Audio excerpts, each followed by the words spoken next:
CG TET exam जो 2021 में हुआ था उसका वर्ग 2 जो क्लास 6 to 8 के लिए रहता है उसके क्वेश्चन और आंसर को देखते हैं। अगर आपको 2022 सीजी टेट और 2024 सीजी टेट के एग्ज़ाम के क्वेश्चन पेपर आंसर के साथ देखना होगा तो डिस्क्रिप्शन बॉक्स में मैं इसका लिंक दे दिया हूँ, आप उससे जाके इसको देख सकते हो। ठीक है, फिर स्टार्ट करते हैं क्वेश्चन को। फिर प्रथम भाग जो रहता है वो सीडीपी का रहता है। उसका पहला क्वेश्चन है, समावेशी शिक्षा को सफल बनाने की दृष्टि से निम्नलिखित में से कौन सा उपाय अपेक्षित नहीं है। तो इसमें जो उपाय अपेक्षित है वो क्या है? विद्यालय में प्रशिक्षित शिक्षकों की उपलब्धता, विद्यालय में अधोसंरचना ढांचों की उपलब्धता, प्रशिक्षित परामर्शदाताओं की विद्यालय में नियुक्ति, ये तीनों आवश्यक है। और जो अपेक्षित नहीं है वो है ऑप्शन सी, निःशक्त बच्चों के माता पिता को अपने बच्चों को विशेष विद्यालय में भेजने को कहना। तो ये जो समावेशी शिक्षा कहता है वो है, समावेशी शिक्षा ऐसी शिक्षा है जिसके अंतर्गत शारीरिक रूप से बाधित बालक तथा सामान्य बालक साथ साथ सामान्य कक्षा में शिक्षा ग्रहण करते हैं। फिर ऑप्शन 2, समावेशी कक्षा में सामान्य बालकों के लिए निम्नलिखित में से कौन सा सकारात्मक पक्ष हो सकता है। तो जो सकारात्मक पक्ष हो सकता है वह है ऑप्शन बी, सामाजिक कौशल का विकास आसानी से होता है। फिर 3 है, विद्यालय स्तर की शिक्षा में बालिकाओं और सामाजिक रूप से पिछड़े वर्गों के लिए निःशुल्क और अनिवार्य शिक्षा की नीति लागू किया गया है। यह किस अभियान की प्रतिनिधित्व करता है? तो यह जो अभियान की प्रतिनिधित्व करता है वह है बी, समता और समानता। फिर ये भारतीय संविधान का जो अनुच्छेद है 21(1) के तहत जो 2009 में लागू हुआ था, 6 से जो 14 वर्ष के बच्चे हैं उनको निःशुल्क अनिवार्य शिक्षा का जो है वो प्रावधान करता है। फिर क्वेश्चन नंबर 4, एक विशेष आवश्यकता वाली भाषा कक्षा आदर्श है। तो ये जो कक्षा आदर्श है वह ऑप्शन ए, विशेष रूप से सुसज्जित। फिर 5 जो है, सूक्ष्म शिक्षण में भारतीय मॉडल में लगने वाला कुल समय है। तो जो सूक्ष्म शिक्षण में लगता है वो वाला समय जो है वह ऑप्शन सी 36 मिनट। फिर सूक्ष्म शिक्षण की अवधि निम्नानुसार होती है, शिक्षण 6 मिनट, प्रतिपुष्टि 6 मिनट, पुनः पाठ योजना 12 मिनट, पुनः शिक्षण 6 मिनट, पुनः प्रतिपुष्टि जो है वो 6 मिनट की होती है। फिर क्वेश्चन नंबर 6 है, ये जो इसका आंसर था वो 36 मिनट था, ऑप्शन सी। फिर क्वेश्चन नंबर 6 जो है, यदि शिक्षक को कक्षा में कोई समस्यात्मक बच्चा मिल जाए तो उसे क्या करना चाहिए। जो समस्यात्मक बच्चा मिल जाएगा तो शिक्षक को उसे डी, बच्चों को परामर्श प्रदान किया जाना चाहिए। समस्यात्मक बालक वे बालक होते हैं जो समाज के लिए समस्या उत्पन्न करते हैं, समस्यात्मक बालक कहलाते हैं। जैसे चोरी करने वाला, झूठ बोलने वाले बालक इत्यादि। फिर है क्वेश्चन नंबर 7, ज्ञान के सभी विभिन्न मॉडलों के उदाहरण समझना, रखना, अनदेखा करना, कल्पना करना, तर्क करना को शामिल करने के लिए सामान्य शब्द क्या है। तो इसको शामिल करने के लिए जो सामान्य शब्द है ऑप्शन डी है, अनुभूति।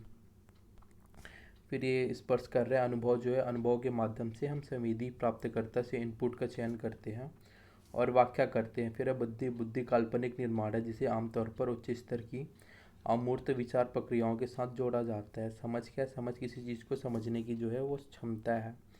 फिर क्वेश्चन नंबर 8 है, विशेष रूप से सीखने की कठिनाइयों, मानसिक स्वास्थ्य संबंधी मुद्दों, विशिष्ट अक्षमताओं, शारीरिक या विकासात्मक वाले छात्रों की शिक्षा की विधि और अभ्यास का वर्णन करने के लिए आमतौर पर किस शब्द का उपयोग किया जाता है। तो जो शब्द को उपयोग किया जाता है वो ऑप्शन डी, खास शिक्षा।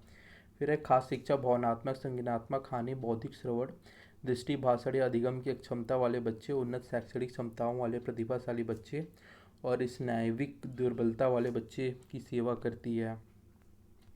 फिर क्वेश्चन नंबर 9 है, निम्नलिखित में से किस संज्ञान का कारक नहीं माना जाता है। तो जो संज्ञान को कारक नहीं माना जाता है वह स्थान छोड़ना। संज्ञान के कारक में ध्यान, क्रोध, डर, भूख, स्मरण, निर्णय लेना, भाषा निपुणता और समस्याएं हल करना शामिल है। क्वेश्चन नंबर 10 जो है वो है, निम्नलिखित में से कौन सी पद्धति निम्न दृष्टि बालकों की पहचान करने की पद्धति नहीं है। जो पहचान करने की नहीं पद्धति है वो कार्य निष्पादन परीक्षण। क्वेश्चन नंबर 11, विशेष आवश्यकता वाले बच्चों की शिक्षा प्रदान की जाए। तो इसको जो प्रदान की जाए वह है अन्य सामान्य बच्चों के साथ, जो है ऑप्शन है। फिर ये बता रहा है, विशेष आवश्यकता वाले बच्चे वह बालक जो जन्म से अंतर व्यक्तिगत विभिन्नताएं रखते हुए अन्य सामान्य बालकों से अंतर व्यक्तिगत विभिन्नता रखती है, वही है विशेष आवश्यकता वाले बच्चे।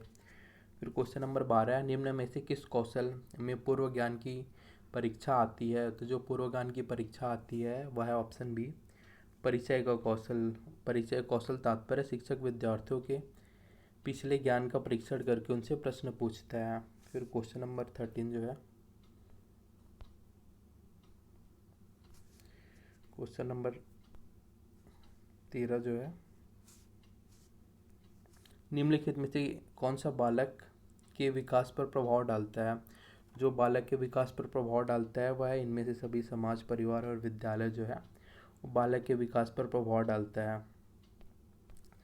फिर क्वेश्चन नंबर 14, शारीरिक विकास का संबंध नहीं होता। तो जो शारीरिक विकास का संबंध नहीं होता वह ऑप्शन बी, बुद्धि से। ये है, शारीरिक विकास का संबंध निम्न बिंदुओं द्वारा दर्शाया जा सकता है। शरीर के भार से, शरीर की ऊंचाई से, मांसपेशियों की दृष्टि से, हड्डियों की वृद्धि से, कंकाल तंत्र से आदि। फिर क्वेश्चन नंबर 15 है, वो कौन सी वस्तु है जो व्यक्ति के जीन्स के अतिरिक्त प्रत्येक वस्तु को प्रभावित करती है? तो ये जो वस्तु है वह ऑप्शन सी, वातावरण। फिर 16 है, प्रतिभाशाली छात्र हैं। तो जो प्रतिभाशाली छात्र हैं वह है ऑप्शन बी, अपने निर्णय में स्वतंत्र। फिर प्रतिभाशाली छात्रों के जो लक्षण है वे स्वतंत्र विचारक होते हैं, वे नई जानकारियों को आसानी से सीखने में सक्षम होते हैं, वे महान बौद्धिक जिज्ञासा प्रदर्शित करते हैं। फिर हम साले आधारित सतत और व्यापक मूल्यांकन छात्रों के लिए उपयोगी है।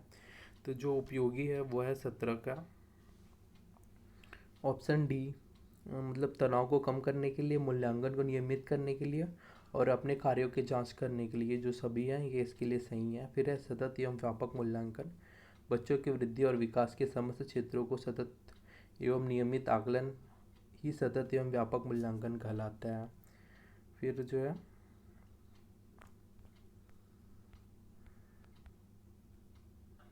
फिर क्वेश्चन नंबर 18 है, CCE प्रकार के मूल्यांकन का उद्देश्य है। तो जो CCE प्रकार के मूल्यांकन का उद्देश्य है ये इतने दिए उसमें से कोई नहीं है, तो इसको देखते हैं क्या है। CCE प्रकार के मूल्यांकन जो है वो मूल्यांकन के लिए निरंतरता और नियमितता पर जोर देना, विचार की प्रक्रिया पर जोर देना, बच्चों की वृद्धि के दोनों शैक्षिक और शैक्षिक पहलुओं पर आकलन करना जो है वो CCE प्रकार के मूल्यांकन का उद्देश्य है। फिर क्वेश्चन नंबर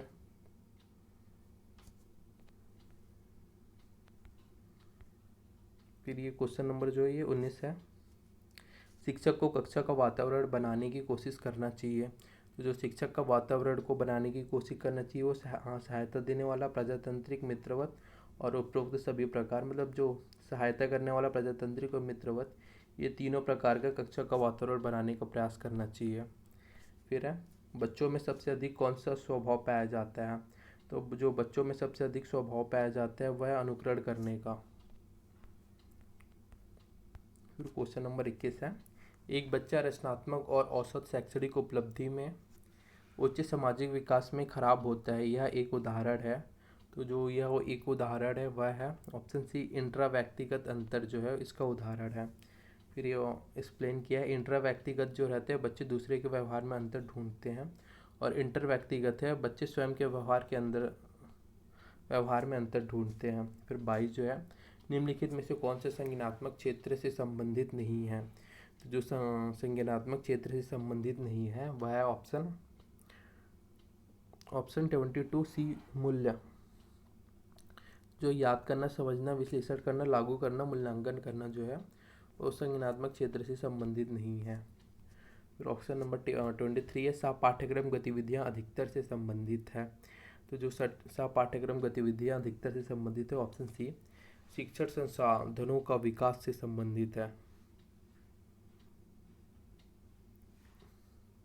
नहीं, ये सर्वांगीण विकास से संबंधित, ऑप्शन बी है, ये गतिविधियाँ जो है पाठ्यक्रम छात्रों के सर्वांगीण विकास से संबंधित है, सामंजस्यपूर्ण विकास को सुनिश्चित करता है। ये ऑप्शन बी इसका आंसर गलत बता डाला था ये। फिर 24 जो है, भावनात्मक और अनुभूति एक दूसरे के आंतरिक जुड़े हुए हैं। जो है भावनात्मक एक मानसिक स्थिति है जो भय, क्रोध, प्रेम आदि से जुड़ी है। अनुभूति ज्ञान और अनुभव के माध्यम से ज्ञान प्राप्त करने की प्रक्रिया है। फिर 25 कथन, हमारे बीच ऐसे लोग हैं जो लंबे हैं और कुछ छोटे हैं, और कुछ गोरे हैं और कुछ अन्य काले हैं, कुछ लोग पुष्ट हैं और कुछ लोग कमज़ोर हैं, यह किस स्थापित सिद्धांत पर आधारित है। तो यह जो आधारित है वो 25 है, व्यक्तिगत असमानता पर आधारित है। फिर क्वेश्चन नंबर 26 प्रत्येक बच्चा अद्वितीय है, यह कथन किस सिद्धांत को संदर्भित करता है। तो यह जो कथन संदर्भित करता है वह व्यक्तिक विभिन्नता को संदर्भित करता है। फिर यह व्यक्तिक विभिन्नता बच्चों की आनुवंशिकता तथा उसके वातावरण पर निर्भर करता है, अतः प्रत्येक बच्चा अद्वितीय है। फिर 27 है, एक बच्चा 100 और वॉच तथा न्यूक्लियर और अनक्लियर के अंदर को नहीं पहचान पाता, वह पीड़ित है। जो बच्चा जो पीड़ित है वह डिस्लेक्सिया से पीड़ित है। क्वेश्चन नंबर 28 है, एक छात्र को शैक्षिक क्षेत्र के तहत एक विषय में 100 में से 47 अंक मिले, या सीसी योजना के तहत किस ग्रेड से संगीतबद्ध होगा। जो संगीतबद्ध होगा वो हो गया C2। इसमें A1 रहता है वो 100 से 90 से 100 तक के मार्क्स रहते हैं। A2 रहता है वो 81 से 90 तक। B1 रहता है वो 71 से 80 तक का। B2 61 से 70 तक। C1 जो है वो 51 से 60 तक जो रहेगा वो। C2 जो 41 से 50 तक रहेगा वो C2 के अंतर्गत आएगा। अब इसको एक स्क्रीनशॉट लेके इसको याद कर लेना, हर एग्जाम में पूछा जाता है ये। फिर 29 सतत एवं व्यापक मूल्यांकन संदर्भित करता है। तो जो सतत एवं व्यापक मूल्यांकन जो संदर्भित करता है वह छात्रों के नियमित मूल्यांकन की एक प्रणाली है जो छात्रों के विकास के सभी पहलुओं को शामिल करती है। फिर क्वेश्चन नंबर 30 है, छात्रों की उपलब्धि का मूल्यांकन करने के लिए निम्नलिखित में से कौन सा तरीका सबसे अच्छा है। तो ये जो तरीका है वह ऑप्शन है सतत मूल्यांकन। तो मूल्यांकन करने के लिए जो सबसे अच्छा तरीका है वो ऑप्शन है सतत मूल्यांकन। इसमें सतत मूल्यांकन, पठन के साथ मापन एवं मूल्यांकन, वार्षिक मूल्यांकन, वर्ष के आधार पर मूल्यांकन, त्रैमासिक मूल्यांकन, तिमाही समय के आधार पर मूल्यांकन है। फिर सेकंड पार्ट आ गया हिंदी, इसके भी 30 क्वेश्चन रहते हैं और इसमें कोई माइनस मार्किंग नहीं रहता। और फिर ये देखते हैं, ध्वनि के मेल से बने वर्ण समुदाय को क्या कहते हैं। तो जो ध्वनि के मेल से बने वर्ण समुदाय को हम शब्द कहते हैं। फिर 32 है, श्रृंगार का तत्सम रूप क्या होगा। तो जो श्रृंगार का तत्सम रूप है वह है विश्रृंगार। फिर 33, अज शब्द का निकार्थी शब्द नहीं है। तो जो अज शब्द का निकार्थी शब्द नहीं है वह सी है बकरी। अज शब्द का निकार्थक शब्द है बकरा, ब्रह्मा, विष्णु, कामधेनु, दशरथ के पिता। फिर 34, इंसानियत में निम्नलिखित में से कौन सा प्रत्यय है। जो इंसानियत में प्रत्यय है ऑप्शन बी ईयत प्रत्यय है। क्वेश्चन नंबर 35 है, इनमें से कौन सा शब्द भानु का पर्याय नहीं है। तो जो भानु का पर्याय नहीं है वो उडपति, भानु, सूर्य, रवि, सूरज, दिन का, प्रभाकर, मरीचि, दिनेश, भास्कर का पर्याय है। फिर है कारक चिन्हों को कहते हैं। तो जो कारक चिन्ह रहते हैं उसको भी परसर्ग कहते हैं। फिर है पदबंध किसे कहते हैं। तो जो पदबंध कहते हैं वो 31A, जब एक से अधिक पद एक में बंधे हो उसे पदबंध कहते हैं। फिर पदबंध का मतलब है जब कोई शब्द वाक्य में प्रयुक्त होता है और उसे एक से अधिक पद मिलकर बंधी हुई इकाई का निर्माण करते हैं उसे पदबंध कहते हैं। फिर 38, वह पढ़ता है या मजाक करता है, यह किस प्रकार का वाक्य है। तो वह पढ़ता है या जो मजाक करता है यह है ऑप्शन बी प्रश्नवाचक प्रकार का है। फिर 39 है, विराम चिन्ह की आवश्यकता होती है। जो विराम चिन्ह की आवश्यकता होती है वह भाव और विचारों के स्पष्ट अभिव्यक्ति के लिए, वाक्यों के सुंदर गठन के लिए, लेखक की मनोदशा को स्पष्ट करने के लिए, उपयुक्त सभी के लिए है, ये ऑप्शन डी। फिर योजक चिन्ह का प्रयोग होता है। तो जो योजक चिन्ह का प्रयोग होता है ऑप्शन बी, दो या दो से अधिक शब्दों को जोड़ने के लिए होता है। और एक ध्यान से आप इसको पॉज करके पढ़ लेना, इससे रिलेटेड हम क्वेश्चन को देखते हैं। फिर 41, निम्नलिखित में से क्या सही नहीं है। तो इसमें जो सही नहीं है वह उपरोक्त में से कोई नहीं, मतलब सभी गलत जो है, मतलब ये ऑप्शन डी लिया गया, इसका आंसर जो है वो। फिर 42 है, व्यक्ति का व्यवहार कैसा होना चाहिए। तो जो व्यक्ति का व्यवहार रहता है वह विनम्रपूर्ण, उद्देश्यों तथा उच्च आशय को प्रकट करने वाला, विचार और निर्णय की स्वतंत्रता में दृढ़, ये तीनों व्यवहार जो रहना चाहिए व्यक्ति के व्यवहार में होना चाहिए।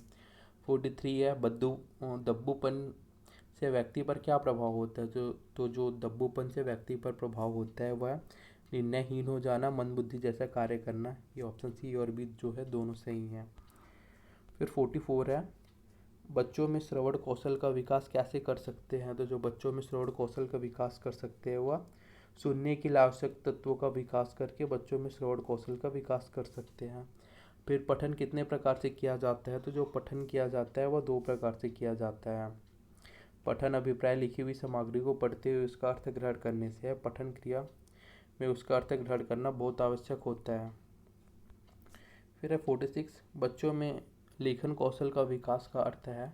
तो बच्चों में जो लेखन कौशल है उसके विकास का अर्थ उन्हें भाव एवं विचारों को लिखित भाषा के माध्यम से अभिव्यक्त करने की क्रिया में निपुण होना है। फिर 47 है, निम्न में से हिंदी में अल्पप्राण एवं महाप्राण का जोड़ा नहीं है। तो जो अल्पप्राण एवं महाप्राण का जोड़ा नहीं है ऑप्शन बी क और या नहीं है।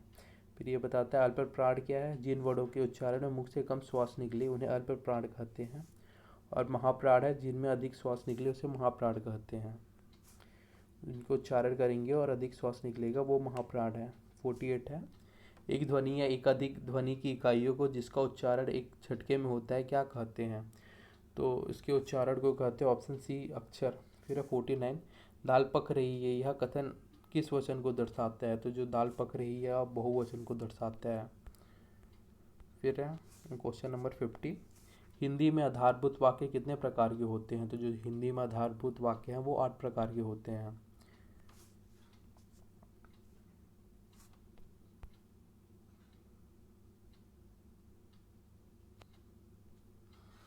फिर है क्वेश्चन नंबर 51, भानुदय। फिर है भानुदय का संधि विच्छेद होगा। तो जो भानुदय है उसका संधि विच्छेद होगा भानु प्लस उदय, दीर्घ स्वर संधि। फिर 52 है, समास पद्धति किस भाषा की विशेषता है। तो जो समास पद्धति भाषा की विशेषता है वो ऑप्शन बी है, संस्कृत भाषा की यह विशेषता है।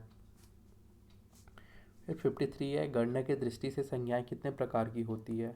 जो गणना की दृष्टि से संज्ञाएं वह 2 प्रकार की होती है। फिर 54 है, सर्वनामिक विशेषण का भेद नहीं है। तो जो सर्वनामिक विशेषण का भेद नहीं है वो व्यक्तिवाचक विशेषण। फिर ये बता रहा है सर्वनामिक विशेषण के भेद। इसमें मूल सर्वनामिक विशेषण, यौगिक सर्वनामिक विशेषण, संकेतवाचक, संबंधवाचक, प्रश्नवाचक और अनिश्चयवाचक विशेषण। फिर है 55, किस वर्ग के सर्वनाम को मूल रूप से एकवचन बहुवचन में समान होते हैं। तो जो सर्वनाम है वह ऑप्शन ए प्रश्नवाचक तथा निश्चयवाचक जो है वह एकवचन और बहुवचन में समान होते हैं। फिर 2 या 2 से अधिक धातुओं से बनी हुई तथा नया अर्थ देने वाली क्रिया को कहते हैं। तो इसके में जो क्रिया को कहते हैं ऑप्शन सी है, संयुक्त क्रिया को कहते हैं। फिर है 57, स्वीकार करना के लिए किस मुहावरे का प्रयोग होता है। तो स्वीकार करने के लिए जो मुहावरे का प्रयोग होता है वह है ऑप्शन सी, सिर माथे लेना। फिर 58 है, मुहर लगा देना मुहावरे का अर्थ है। जो मुहर लगा देना मुहावरे का अर्थ है ऑप्शन ए, पुष्ट कर देना। फिर 59 है, भैंस के आगे बीन बजाए भैंस खड़ी पगुराए कहावत का अर्थ है। तो इसका जो कहावत का अर्थ है मूर्ख को शिक्षा देना। फिर 60 है, गेहूं के साथ घुन भी पिस जाता है कहावत का अर्थ है। तो इस कहावत का जो अर्थ है पूरे संगति में भले भी बदनाम हो जाते हैं। फिर क्वेश्चन नंबर 61 है, which one of this is not be education characteristics और लर्निंग डिसेबल। तो इसमें जो कैरेक्टरिस्टिक्स नहीं है लर्निंग डिसेबल के option D, he is a not a fawn poor in technical in professional subject. फिर 62 है, अनइंक्लूसिव क्लासरूम शुड, इसमें define clear minimum standard of behaviour. फिर ये creative opportunities in listen to all children. ये जो 62 है उसका आंसर है option A, both statement are correct. फिर inclusive classroom welcoming in support the diverse academic social emotional and communication needs of all students. फिर respective language skill are, तो ये जो स्किल है वह option C, listening and reading for information. फिर respective skill क्या है वो बता रहा है, the respective skill of knowledge are listening and reading because this skill don't require the production of language. फिर 34 जो है इसमें मैच करने के लिए बोल रहा है। तो जो क्वेश्चन बेस्ड ऑन टेक्स्ट जो है वो है फैक्चुअल है। फिर ऑप्शन बी जो है question that need deeper understanding जो है वह है इंटरप्रेटिव। फिर है question where proportional opinion is needed, ये जो है थर्ड जो है इवेल्यूट जो है, और फोर्थ है question based on central idea of themes, ये ग्लोबल है। फिर 65 जो है which of this comes under the category of expressive और प्रोडक्टिव लैंग्वेज स्किल, तो ये जो स्किल है वो है ऑप्शन डी स्पीकिंग और राइटिंग जो है, ये फिर वो पोयम हो गया। और फिर इसके आंसर को देखते हैं। If age represent parents youth would represent, तो जो यूथ रिप्रेजेंट करेगा ऑप्शन बी है चाइल्ड को। फिर है what does the poet mean by youth is summer brave, तो इसका मतलब है सी एडवेंचरस एंड एनर्जेटिक। 68 है age is like a winter bare and bare that does the poet wants to convey by winter brave, तो इसमें जो conveys करने के लिए विंटर ब्रेव कर रहे हैं वह believes in fulfilling the needs. फिर 69 है give the antonym of the word nimble, तो antonym of the word nimble का मीनिंग है इसमें option D foolish. Give the synonym of the word tame, तो इसका मतलब है ऑप्शन ए सबड्यूडेड। फिर 41 है according to Chomsky theory the role of language acquisition to, तो जो चोमस्की थ्योरी है उसके अनुसार लैंग्वेज एक्विजिशन का जो रूल है वह है जनरेट ग्रामर रूल जो है। फिर question number 72 listening a new language after probably leads to, तो इसमें जो लैंग्वेज है लीड्स टू वो करता है डिफ़िकल्टी इन एक्विजिशन। फिर 73 है the ding dong theory of the origin of language was advocated by, तो ये जो थ्योरी करता है वो मैक्स मूलर का। 74 है blackboard poster flash card printed textbook graph and infographic are defined as, तो ये जो डिफाइन करता है वो सी है विजुअल एड्स को। फिर 75 है remedial teaching is important for student, remedial teaching क्यों इम्पोर्टेंट है स्टूडेंट के लिए, तो इसके आंसर है to provide additional help to the student who are slow at learning. फिर एक पैराग्राफ है इसको पढ़ लेना, फिर इसके क्वेश्चन को देखते हैं। Why did the educated of this day had to resources to English language and literature, तो ये है फिर इसका answer the learning scope was limited. 77 है the victor would of his own pave the path of freedom for the vanquished the reason of this belief was, तो इसका जो रीजन है वो ऑप्शन बी है England provided shelter to all those who had to flee from the persecution in our country. 78 है I was impressed by the liberal humanity of English people the indirect dispute for this, तो जो question कर रहा है इसका answer है B the liberal humanity of English people impressed me. फिर 79 है which part of speech is this word illiberalism, इसका मतलब जो है वह है ऑप्शन ए नॉन, इसका वर्ड जो यूज हो रहा है ये दिख भी नहीं रहा है, नॉन के रूप में हो रहा है। Who among the them is not related to English literature, जो इंग्लिश इससे रिलेटेड नहीं है तो वो है ऑप्शन सी मैकाले जो है वो इससे रिलेटेड नहीं है। फिर 81 from the first paragraph give the synonym for deep, तो इसका साइनोनिम जो है डीप का वो है ऑप्शन बी प्रोफाउंड। फिर 82 है what help the Indian to consume the notice of English men, तो इसमें जो नोटिस कर रहा है इंग्लिश मेन में वह है option B their literature, option B their literature को वो नोटिस कर रहा है वो। फिर 83 जो है what could read and gain from English literature, तो इसमें रीड एंड गेन कर रहा है जो इंग्लिश लिटरेचर को है द एजुकेटेड इंडियंस। फिर है from the third paragraph give an antonyms of विस्टियस, तो इसमें जो एंटोनिम्स बता रहा है वह है वंक्यूस्ट। फिर 85 जो है whose speech did Tagore listen to as a boy, तो इसमें स्पीच जो है Tagore listen as a boy है वह 85 का सी जॉन ब्राइट। 86 है which theory of language acquisition says that the environment plays an important role in acquisition of language. That child is a passive recipient of external influence from present sibling and other. तो इसका जो मतलब 86 का है option D social interaction model. फिर 87 English belong to the जो है option C है Indo European family of origin. फिर listening and speaking are known as listening and speaking जो नोन एज है वो प्राइमरी स्किल है। फिर when you speak to prove your point to other then your speech is, तो उस समय रहेगा ये आर्ग्यूमेंटिव। फिर 90 है children in insulative process and subsequently develop is innate understanding of grammar regards of where they are raised. The innate grammatical system is named by Chomsky as, इसका नाम जो चोमस्की कर रहा है वो अनरिवर्सल ग्रामर है। 2021 का क्वेश्चन पेपर हो गया जो CDP हिंदी और इंग्लिश का। नेक्स्ट पार्ट में हम इसके जो सब्जेक्टिव रहता है सोशल स्टडीज़ और साइंस के क्वेश्चन को देखते हैं।